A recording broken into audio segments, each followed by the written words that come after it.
Good morning. I have a story this morning I would like to share with y'all. It's about my little Japanese maple tree out front. And I use this Japanese maple as a metaphor for my life. And it always makes me smile. In the spring it buds, and then it leaves out, and it has the most beautiful red leaves. And I've tended to it for many years. I got this tree in 2007 when I purchased my house. It was a gift from my daughter as a housewarming present. It came in a little 2-gallon pot, and it was just a little twig. It was about this tall. Well, I planted it right in the front of my house where everybody could see its beauty. And I hoped that it would grow into a nice, healthy, strong, red Japanese maple, which it did. It brought me a lot of joy. I tended to it carefully through the years, feeding it, weeding around it, planting some flowers around it. And it thrived, as I did, as I was living in my new home.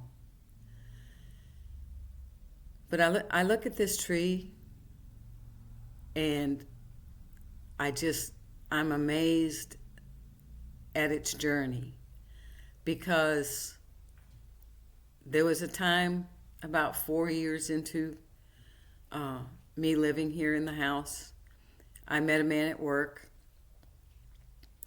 and we began a relationship, and he moved into my house.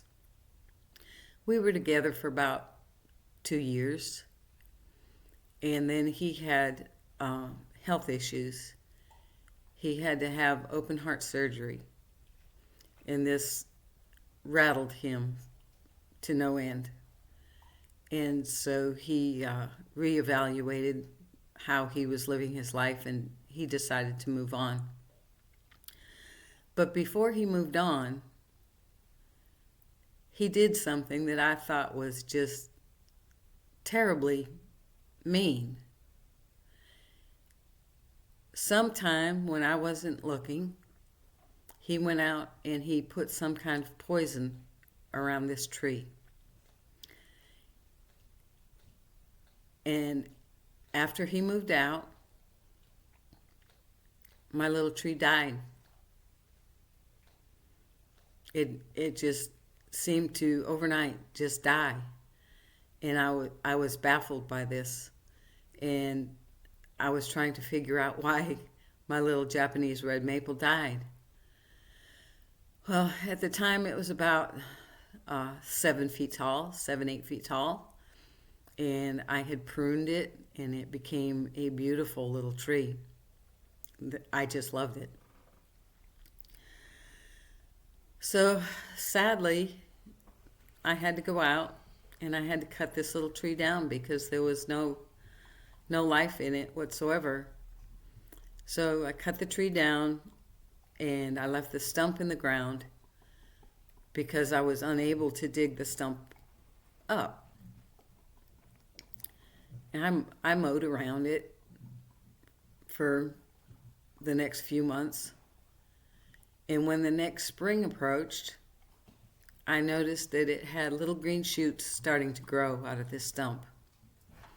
And I was so happy because the tree was regaining its life. Well, I picked the strongest shoot. I cut all the other little shoots back, and I picked the strongest shoot, and I tended to it. And over the years, it regrew itself. And now, as you can see, I showed the picture in the thumbnail that it once again is about 8 feet tall, and it has buds on it, so I know that it's going to leaf out and be a beautiful tree this summer. Now, how does this tree apply to life? This is what I can say. If you're going through a hard time, as I did, with the separation of this man, and also in my past I had 3 failed marriages. Every time the world shook me to the core, I looked at myself as that dead tree and that stump that I had cut down and left in the ground. When you're going through a divorce or any other major thing in your life and you feel just dead and broken, it takes time to recover. You have to feel the feelings. You have to feel the anger. You have to feel the pain. You have to reevaluate your life. And you have to make a plan for going forward into the future, which I had done 3 times. And then this gentleman that we had a short relationship with, about 2 years, that was the 4th time. My world was completely broken. I found myself alone. I didn't understand why. I was nothing but kind and generous. And these people, these 4 men that I had chosen to get close to, had taken advantage of me. I realized that they had taken advantage of me. They were pretty much just using the situation to their benefit. And they really did not have a love from me as a person, or they would not have treated me the way that they did. So I was looking at this little tree and I thought, you know what? That's a perfect example of life. When somebody knocks you down and you're at the bottom and you don't know which way to go, just feel the feelings, allow yourself to feel the feelings, allow yourself to heal, and then the following spring, you'll see growth. You'll see emotional growth in yourself. So, I keep saying so. I'm so sorry. I'm very, very sorry. I'm trying to speak from my heart, and I don't have any notes.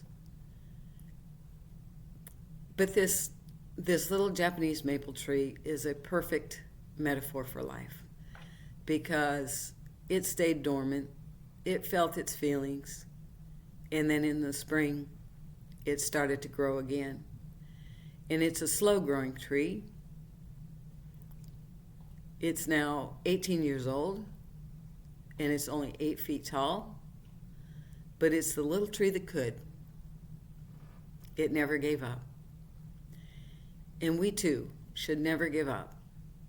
Even though the experience that we're going through at the moment is very negative and we don't have the answers, let your roots grow. Sprout once again in the spring. Grow your leaves and become like this little Japanese maple. Because there's always light at the end of the tunnel. And every spring we can rejuvenate and we can grow a little bit more. It just takes the time to evaluate your circumstances.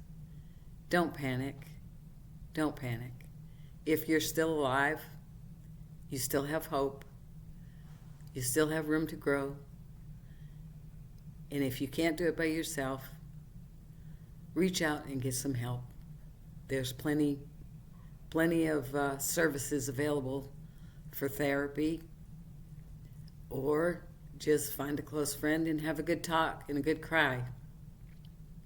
But at the end of the day, you too can become like this Japanese maple as I did. It shows your strength, it shows your determination, and You are a valued person in this world. Don't let anybody ever tell you that you have no value. And that's my rant for the day. I love y'all. Thank you for listening. Subscribe if you would. And I'll see you in the next video.